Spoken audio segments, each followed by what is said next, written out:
Hello, Bakersfield. Today we are answering the question, does a third bedroom significantly affect the resale value of your home? I hope that you excuse me.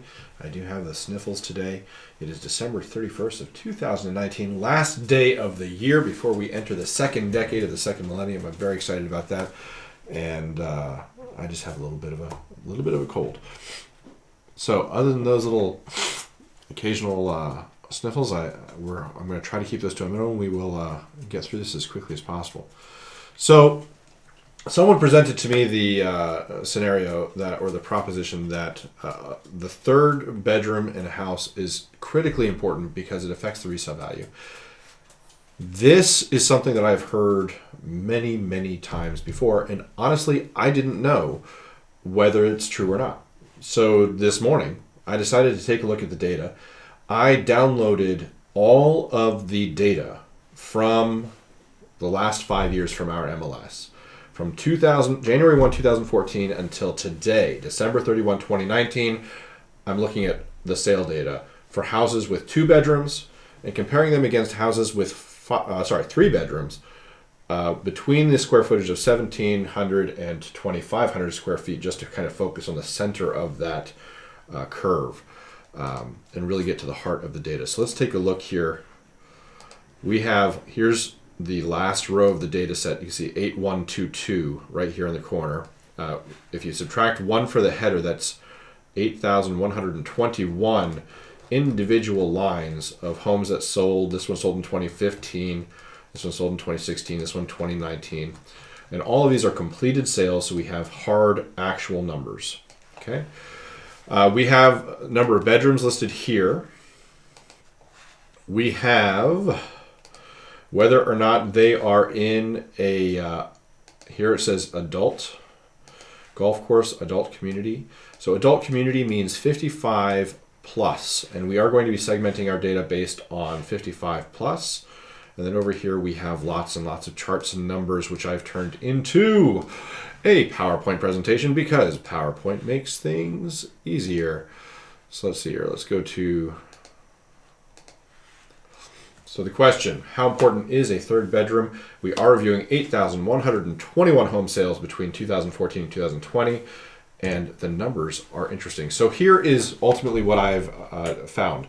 The 2 factors that I put 3 there. I'm sorry about that. The 2 factors that affect resale value are really the change in the value and the sales price. We're going to see that the 3-bedroom houses almost always sell for a higher price than a 2-bedroom house. But that does not mean that they hold value the same way that a 2-bedroom house does, or that they increase in value the same way a 2-bedroom house does. So really, if you buy a $100,000 2-bedroom house and a 3-bedroom house is $150,000, it doesn't matter if in 5 years you sell them for the exact same prices. There has been zero change in value. Therefore, having or not having that third bedroom did not affect your resale value. Your resale value was unchanged. What does matter is when the price differs. Where are you going to profit more over time? Are you going to be better off buying a 2-bedroom house and then 5 years selling that 2-bedroom house, or are you going to be better off buying a 3-bedroom house and in 5 years selling that 3-bedroom house? We're going to look back to 2014 to answer that question. Again, we are looking at 2 bedrooms and 3 bedrooms only. We are excluding 1 bedrooms. We are excluding 4 bedrooms. We are excluding 5 plus. We are only also looking at houses between 1,700 square feet and 2,500 square feet because that is where the bulk of the houses are. And once you start getting outside the center of the bell curve, things start getting a little freaky. We also have a requirement that the sale must be completed. So we are excluding anything that is pending on December 31st, 2019, because we don't know the actual sale price. Not until the sale completes do we know the sale price. So we exported the data today, found 8,121 unique sales that matched these criteria, and this is what we found. So interestingly, I was actually very surprised by this. There is almost no change in the days on market when you're outside of a 55 plus community. So this table here on the right shows 43 days versus 48 days. That's a 5-day difference there. Here it's a 1-day difference. And here in the larger houses, we're seeing a difference of That is, again, 3 or 4 days. On average, across all houses, you're seeing a difference of 3 days. Outside of the 55 plus community, it takes 3 days longer to sell a 2-bedroom house. Now, if you ask me, is 3 days really that long? Is that big of a deal to wait an extra 3 days? I don't think so.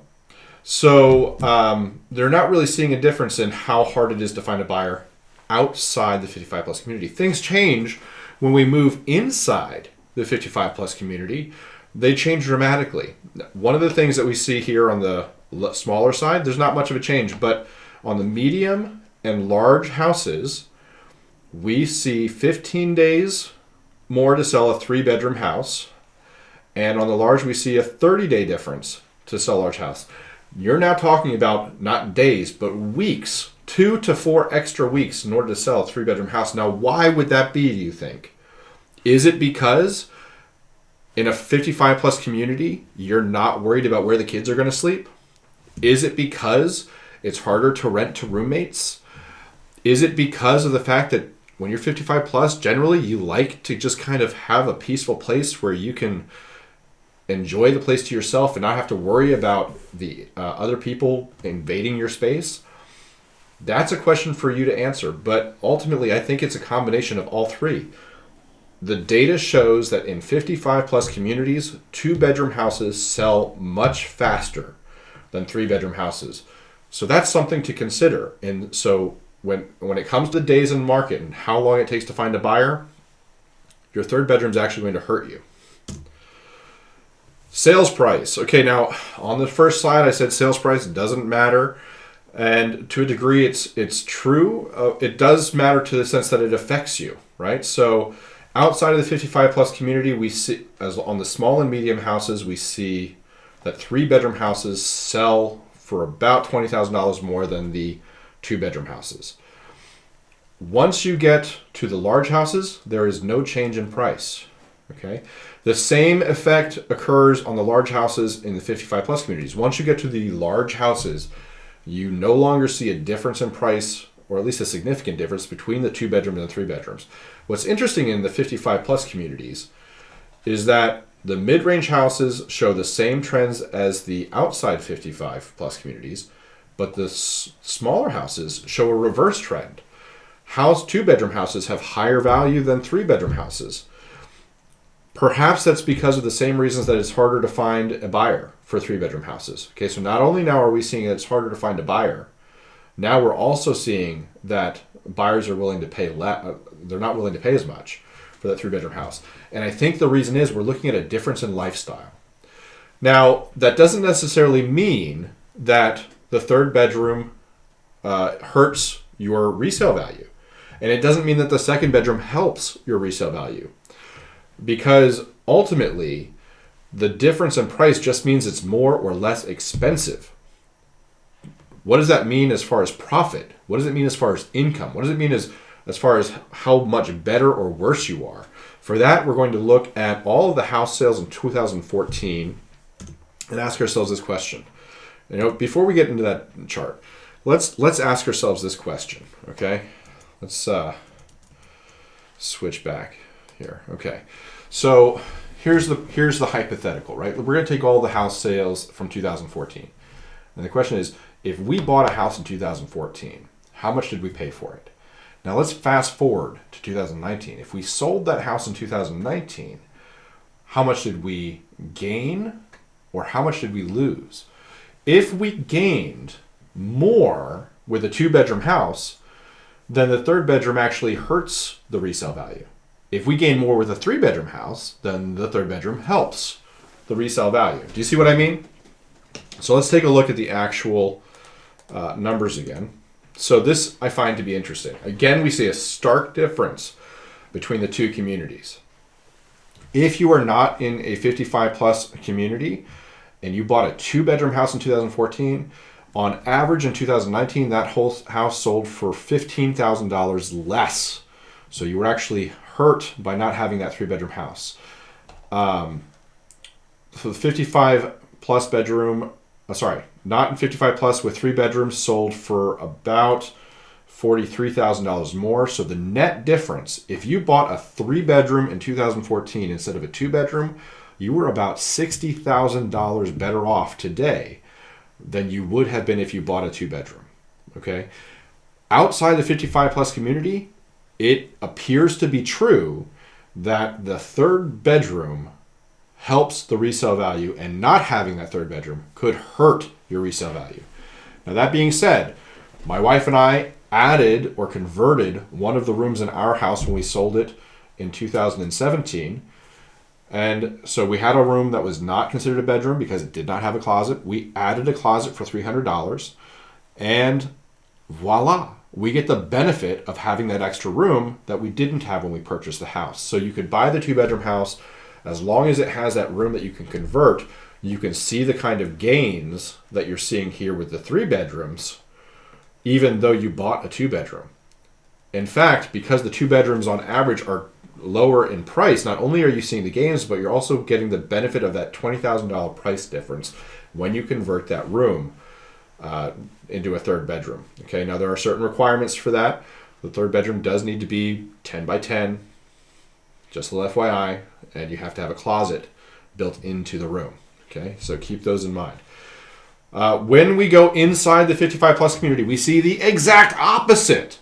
If you are in a 55 plus community, you are better off by buying the 2-bedroom than you are in the 3-bedroom. So if you bought a 2-bedroom in 2014 and you tried to sell it in 2019, you sold it for an average of $37,000, $38,000 more than what you bought it for.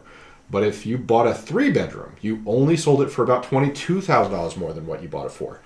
The net difference, you are $15,000 better off buying a 2-bedroom in 2014 in a 55 plus community than you are buying a 3-bedroom. Now, can we say with certainty that this is going to carry forward into 2025? No, we can't. But based on what we can tell about the demographic, about the needs of the people who are moving into those communities, about who's allowed to live in the house, we can pretty much assume that this is going to hold consistent. Because again, 55 plus communities, the people who move in there are not going to be allowed to have their children living with them. They're not going to be allowed to have roommates unless those roommates are over 55 plus, and most of them want to live kind of alone. They want to have friends over, and they want to send friends away at the end of the day. It's nice to have that 1-bedroom for when you have a visitor, but 9 times out of 10, you really want to keep the place for yourself. So that's where we're seeing that 2-bedroom value being much more important.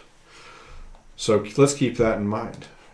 All right, so in conclusion, within a 55 plus community, 2-bedroom houses sell faster, 2-bedroom houses grow value faster, 2-bedroom houses cost less. Inside the 55 plus community, hands down, 2-bedroom houses beat 3-bedroom houses every single time. Once we go outside of a 55 plus community, things change dramatically. 3-bedroom houses grow value faster, and not just by a little bit. Over the last 5 years, they have grown value on average about $60,000 faster than the 2-bedroom counterparts. In fact, 2-bedroom counterparts actually decreased in value. So that's a huge motivator when you're buying outside of a 55 plus community. In that demographic outside of the 55 plus community, we see zero difference in selling as far as the amount of time on market. Over the last 5 years, the average time on market has been 60 days. It has stayed about 60 days across the board. I mean, we've seen 2, 3, 4, 5 day differences. On average, it's a 3-day difference. And 2-bedroom houses continue to cost less, but that doesn't necessarily equate to value in resale. Okay, so if you want to save some money, you can get the 2-bedroom house. You can convert that 2-bedroom house into a 3-bedroom and save yourself a lot of money and still get that value. But when it goes to resale, you want that 2-bedroom or 3-bedroom to be a 3-bedroom. Okay, and that is only applying outside 55 plus communities. So whether or not this myth is true depends entirely on whether you are inside or outside a 55 plus community. Within the 55 plus community, the myth is busted. It is completely false. 2 bedrooms outperform 3 bedrooms every single time. Outside 55 plus communities, the rumors happen to be true. So ask yourself, does my HOA require me to be 55 years or older? If it does, then I really want that 2-bedroom.